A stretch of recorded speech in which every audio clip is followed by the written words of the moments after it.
नमस्कार, मैं हूं वीरेश सिंह। आईटीआई के टॉक शो में आपका एक बार फिर से स्वागत करता हूं। आज जो है तो आपको वही जो कल चीज़ें बताई थी उस चीज़ों पे कुछ कन्फ्यूजन लड़कों का खड़ा था उसको बता दे रहा हूं, और फिर डीजीटी ने क्या कहा है उसके बारे में बता दूं। तो देखिए 23 नवंबर को आपके ईडी प्रैक्टिकल वाले लड़कों का जो है तो क्या आएगा, हॉल टिकट जनरेट होगा।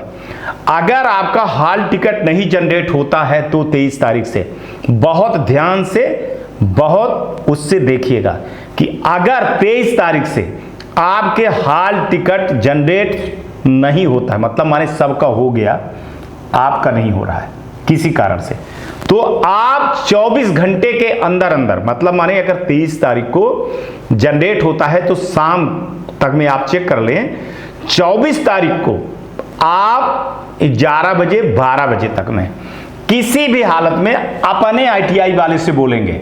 क्या करेगा वो? कंप्लेंट टूल पे शिकायत करेगा, अपने कंप्लेंट टूल पे, अपने लॉगिन पे। क्या समझ गए आप? अगर आपका नहीं आता है 23 तारीख को, 24 तारीख को नहीं आता है, तो आप देख लीजिएगा 24 घंटे के अंदर, हालांकि 72 घंटे बोले हम लोग, 72 घंटे बहुत हो जाता है ना। 72 घंटे के बाद फिर आपका 1 तारीख को पेपर ही है, तो आपको अगर 23 तारीख को नहीं आता है तो आपको 24 तारीख को अपने आईटीआई में जा करके वहां संपर्क कर लीजिए और वहां जा करके उनको बोलिए कि सर अपने लॉगिन पे या हमारा वीडियो दिखा दीजिएगा, अपने लॉगिन पे कंप्लेंट टूल पे शिकायत करिए। डीजीटी ने साफ साफ बोला है और ये आदेश पहले दे चुका है डीजीटी, है ना।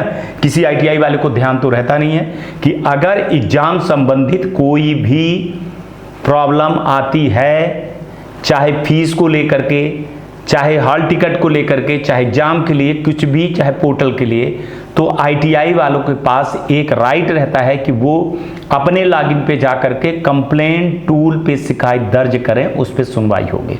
इसके बाद उसको बोलिए हेल्प डेस्क पे भी मेल करें और मूर्ति को और विधि सर को भी मेल जरूर करते हैं, ठीक है ना। ये आप उनको बता दीजिएगा, रिस्क मत लीजिएगा, नहीं तो फिर कुछ नहीं होगा। एक और बड़ी इंपॉर्टेंट बात कर रहा हूं कि अभी मैं बता रहा हूं ईडी प्रैक्टिकल वालों का, बाकी सीबीटी का बाद में बताता हूं, अभी बताता हूं। आप एक चीज और याद रखिएगा कि जिन लड़कों ने आईटीआई वाले से ये कह करके कि सर हमारा फॉर्म भर दीजिए, हम बाकी फीस आपका एग्जाम के पहले जमा कर देंगे, अगर वो लड़के एग्जाम अपना देने से पहले फीस नहीं भरे तो आईटीआई वाले के हाथ में दोनों चीज होती है, अटेंडेंस और नंबर। जो एग्जामिनर आता है वो यहाँ पर दांव खेलेगा, फिर आप लोग जो करना है वो करते रहिएगा, चाहे ग्रीवांसेस डालिएगा, चाहे शिकायत डालिएगा, नहीं हो पाएगा। उसने अगर कह दिया तो कह दिया। इसलिए ये चीजें, ये अधिकार आईटीआई के ऊपर है कि वो अपनी फीस पूरी वसूल ले। तो भैया फीस जमा कर देना, नहीं जमा करोगे तो उसका परिणाम आपके ऊपर आएगा। अब आई कि 4 दिसंबर को सीबीटी वालों का हॉल टिकट जनरेट होगा, जिसकी 10 तारीख को पेपर है, ठीक है ना। 1 दिसंबर से ईडी प्रैक्टिकल का है और 10 दिसंबर को जो है तो सीबीटी एग्जाम का है। सेम उनको बोल रहा हूं कि 4 तारीख तक देख लीजिएगा, 4 तारीख को, कि आपका हॉल टिकट जनरेट हुआ कि नहीं हुआ है। अगर नहीं होता है तो आप भी अपने आईटीआई से कंप्लेंट टूल पे शिकायत माने दर्ज करने के लिए बोलिएगा। मेल अलग होता है, मेल करना एक अलग चीज होती है, कंप्लेंट टूल पे शिकायत करना एक अलग चीज होती है। वहां डीजीटी ने साफ साफ बोला है कि अगर ऐसा कुछ सीबीटी एग्जाम में, ईडी प्रैक्टिकल के एग्जाम में आईटीआई को दिक्कत होती है तो वो कंप्लेंट टूल पे आकर के शिकायत दर्ज करें, हम उसका जो है तो निपटारा जरूर करेंगे।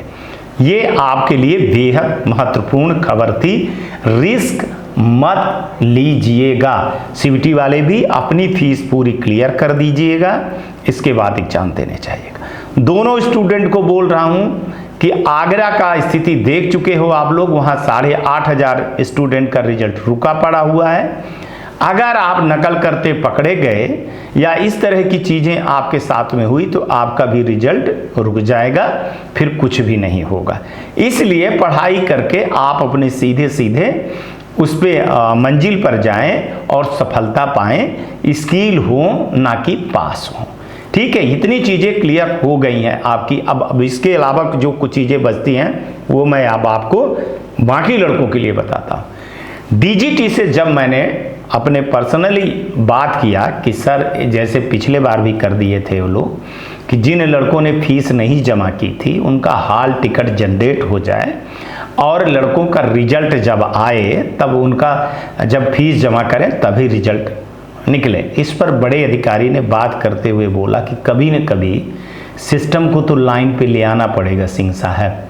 तो अगर हम यही बार बार हर बार करते रहें, जबकि इन सब चीज़ों के लिए हम बहुत पहले से ही आईटीआई वालों को ये सारी चीज़ें बताते आए, सचेत करते आए 2-3 महीने पहले से ही कि फार्म कैसे भरना है, कैसे क्या भरना है, कैसे H1 H2 कैसे एलिजिबिलिटी करनी है, यहाँ तक कि हमने एक डेमो भी बना करके दे दिया।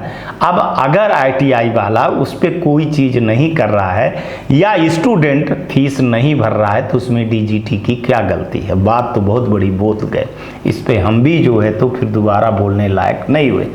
हालांकि मैंने अपने तरफ से जितना हो सकेगा उतनी चीज़ करने के लिए बोला कि सर लास्ट के बार कर दीजिए। तो वही बात होती कि सर हर बार आप बोलते हो, कहते हो कि last last last. Semester system में भी आपने बोला था कि अब इसकी हेल्प नहीं करेंगे, तो कुछ वो नहीं करेंगे, लेकिन आप फिर भी वही मुद्दे उठा रहे हैं जबकि उनको मौका दे दिया गया था। तो चलिए, लड़के हैं, कहीं न कहीं पे हम भी थोड़ा सा स्वार्थी टाइप के हो जाते हैं स्टूडेंट को भविष्य को देखते हुए। हमने अपने तरफ से चीज़ों को रखा है। अब देखिए, गेंद का पाला जो है वो डीजीटी के हाथ में है कि डीजीटी क्या करेगी, कितना नहीं करेगी। लेकिन अनुरोध करना मेरा काम था, आपकी आवाज़ उठाना काम था कि कई लड़के हैं जो छूट गए। मैंने आप लोगों को बताया, कुछ लड़कों ने तो आज हमको भेजा, उनकी रिकॉर्डिंग भी भेजा, मैंने स्लिप भी भेजी कि लड़कों की ये गलती थी कि कंसल्टेंट जा कर के एडमिशन कर लेते हैं और फिर पैसा आईटीआई में नहीं देते हैं। आईटीआई वाला फिर तो देखिए क्या होता है कि आप स्टूडेंट भले आईटीआई के हो, लेकिन वो जवाबदारी कंसल्टेंट की होती है। अब कंसल्टेंट ने आपको फ़ोन नहीं किया, आपको नहीं बताया, तो उसमें आईटीआई की क्या गलती है? आज भी मैं बोल रहा हूँ कि जिस आईटीआई में किए होते उसकी रसीद, रिकॉर्डिंग कुछ भी रखे रहते तो कुछ हेल्प हो जाती। लेकिन चलिए, अब ये सब बात करने की, बहस करने की, किसी के ऊपर इल्ज़ाम लगाने से कोई कुछ नहीं होगा। मैं आशा करता हूँ कि डीजीटी ऐसा करेगी कि सबका जो है तो एडमिट कार्ड निकाल दे और जनरेट करवा दे हॉल टिकट, और जब रिजल्ट की बारी आए तो जब पेमेंट हो तभी हो। मैं इससे ज़्यादा कुछ नहीं कर सकता हूँ। मैंने बड़े अफसरों से भी बोला है, कई अफसरों से मैंने और बात किया है, देखा है, लेकिन अब देखिए जो मुझको जवाब मिला वो मैं आपको नहीं बता सकता हूँ। लेकिन मैं एक वो वाला आदमी हूँ, होप वाला हूँ, है ना। मैं एक चीज़ रखता हूँ, आशा विश्वास रखता हूँ कि अगर मैं अच्छी चीज़ कुछ डीजीटी को बताऊँगा सबूत के साथ, तथ्य के साथ, तो निश्चित ही डीजीटी उस चीज़ को सुनती है और सुनेगी और उस पर कार्रवाई करेगी। लास्ट में एक चीज़ बोल रहा हूँ हाथ जोड़ करके कि नकल पे मत जाइएगा भाई। बहुत ज़्यादा विजिलेंस खड़ी हुई है, बहुत ज़्यादा विजिलेंस खड़ी है जो आपके रिजल्ट पर इफ़ेक्ट डालेगा, ये आप जान लीजिए। और अगर ऐसा कुछ हो रहा है तो आप रिकॉर्डिंग ज़रूर करके भेजिएगा। आपके साथ कुछ गलत होता है तो मेरे व्हाट्सएप नंबर पे जो चल रहे हैं उस पर आप भेजिएगा। अब जितनी मदद करनी थी उतनी मदद मैं देखिए कर चुका हूँ, आप लोगों को पहले से ये सारी चीज़ें बता चुका हूँ। बस आप कि 4 तारीख से जो है तो सीवीटी वालों के हाल टिकट निकलेगा, 23 तारीख से जो है तो ईडी प्रैक्टिकल का निकलेगा, 1 दिसंबर से ईडी प्रैक्टिकल वालों का एग्ज़ाम चालू हो जाएगा और 10 दिसंबर से जो है तो सीवीटी वालों का हो जाएगा।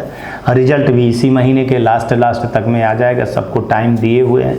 इसके बाद एक चीज़ मैं बोलूँ कि जो लड़के बचे हुए हैं, जो लड़के बचे हैं उसके साथ में सेमेस्टर वाले भी लड़के हैं, आपकी भी लड़ाई मैं लड़ रहा हूँ।